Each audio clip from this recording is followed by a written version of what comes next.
You can make the best wine in the world, but it's really the ability to go out and sell it that makes us successful or not.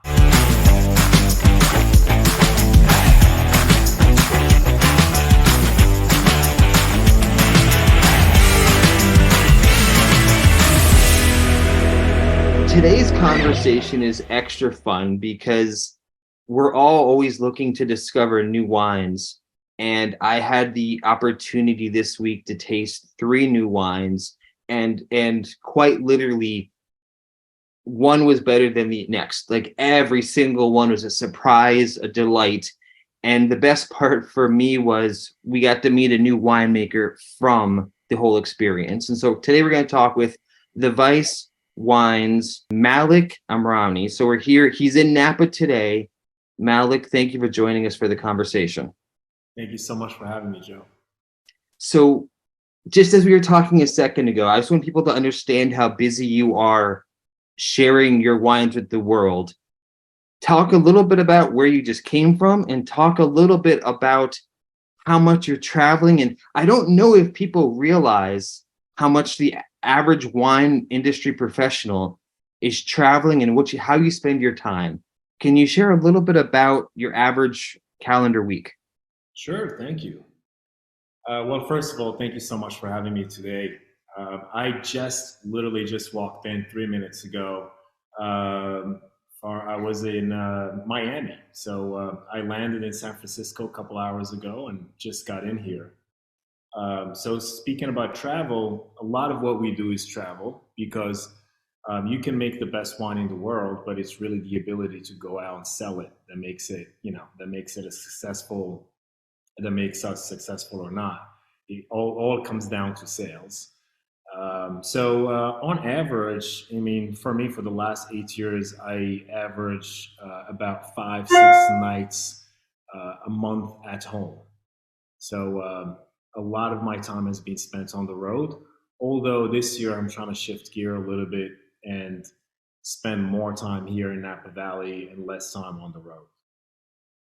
Got it. So we're going to get into the wines in front of you. We're going to get into your story. Um, there's a fair chance that a lot of people are just want to get to know actually who you are and how you ended up in Napa. So a nice, easy get to know you question is a lot of people associate wine with celebrations. So what inspired you to get into the world of wine?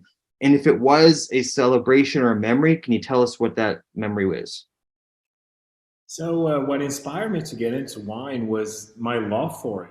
I was fortunate enough to start tasting wine at an early age with my father, and I graduated high school at 16 in Casablanca, Morocco. Went to Senegal, West Africa for med school. I did a year there and realized that it wasn't for me. Some people are born to be doctors, and I realized that I wasn't.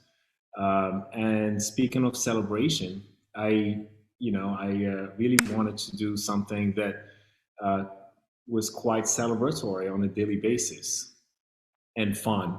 So I moved to New York. The first 6 months in New York, I really, just tried to survive and bounced around and did all type of jobs. But then I quickly realized that um, I kind of needed to get my hands on wine and not have to pay for it, and then meet people as well. Because I was new to New York and I had no friends, no family, so I wanted to meet people.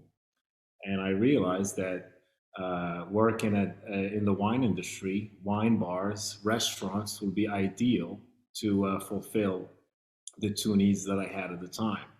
So I dove into the wine industry early on at the age of 18. And, between 18 and 21, I worked the restaurant world um, um, a lot. I was working two, three jobs consistently. And I was fortunate that when I was 21, I got a job in distribution representing Diageo and Moa Hennessy brands in Manhattan to on-premise accounts, basically restaurants, bars, hotels, and whatnot. And during that time, I also got inspired to start importing small batch boutique wines to New York and selling them to people I knew, and make a name for myself in the industry through imports as well, beyond the territory that I had at my first job. And then, in my mid 20s, I was doing it. I realized I kind of done it all in the wine business except to make wine. And the wine region that I've always been a big fan of was Napa Valley. So I looked for a brand that kind of was a solution to what I was looking for. One, a Napa Valley winery that made wine for that everyday occasion that I can afford, Right. accessible, and two, a winery that made more than the classic 3, 4 varietals: Cabernet Sauvignon, Chardonnay, Sauvignon Blanc, and Merlot. And there aren't many really. And lastly, a winery that kind of broke down Napa Valley to the sub regions that there are. Because Napa has such a very diverse terroir and sub regions, 16 in total today. Wow. So I couldn't find one. So I decided to make one, start one, create one. So, Malik, thank you for your time. How can we help you? What is your request from the audience watching and listening? And how can we learn more about you and your brand? How can we shop your wines? How can we find you? Well, thank you for asking. Um, how you can help me? I see myself as an ambassador of Napa Valley. So I encourage you to please, discover Napa and keep it as the leading wine region in the world.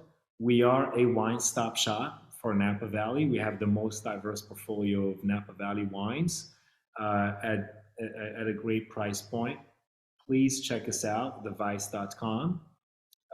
Please follow us. Please don't hesitate to reach out. Fun fact is that our corks have my phone number on them. So this is my Ah, number. You can text me, call me, DM me, FaceTime me. If I'm not in an awkward situation, I'll pick up.